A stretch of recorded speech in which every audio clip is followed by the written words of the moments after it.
Oi galera, tudo bem? Eu sou o Gustavo e hoje eu estou trazendo o vídeo da Tokyo Tree e eu vou experimentar esse daqui, ó. Tá aberto, caso que minha mãe não resistiu, aí ela comeu. Esse daqui é de caramelo, é uma pipoca de caramelo, ó.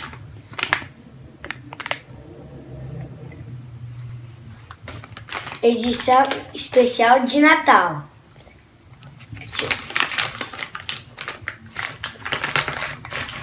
Ó como ele é, ó.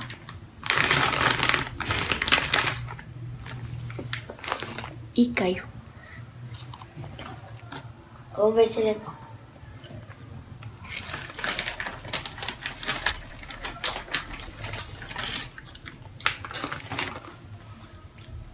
É bom pra caramba. Tem um gostinho de caramelo, muito. Ele é suave. Vou experimentar o outro agora. Que é Fogashi.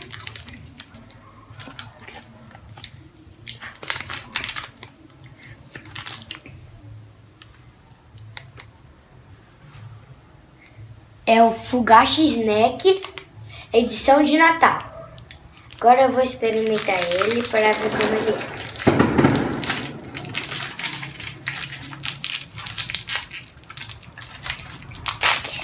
Aí, depois de um século eu abri. Ih, é um bolinho de Ana Maria, parece. Ó,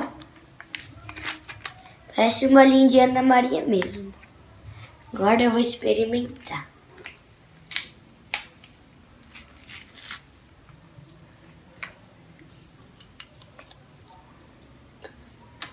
Muito gigante.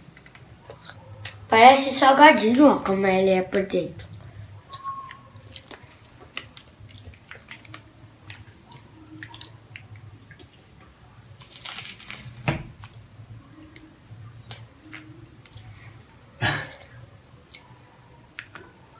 Essa parte aqui de fora é ruim, hein? Mas a de dentro é bom. O salgadinho é bom. Só que esse daqui é meio ruim pra caramba. Então, esse foi meus 2 doces que eu fiz. E foi da Tokyo Tree que veio. Depois eu vou fazer outro vídeo para experimentar os outros. Beleza? Tchau!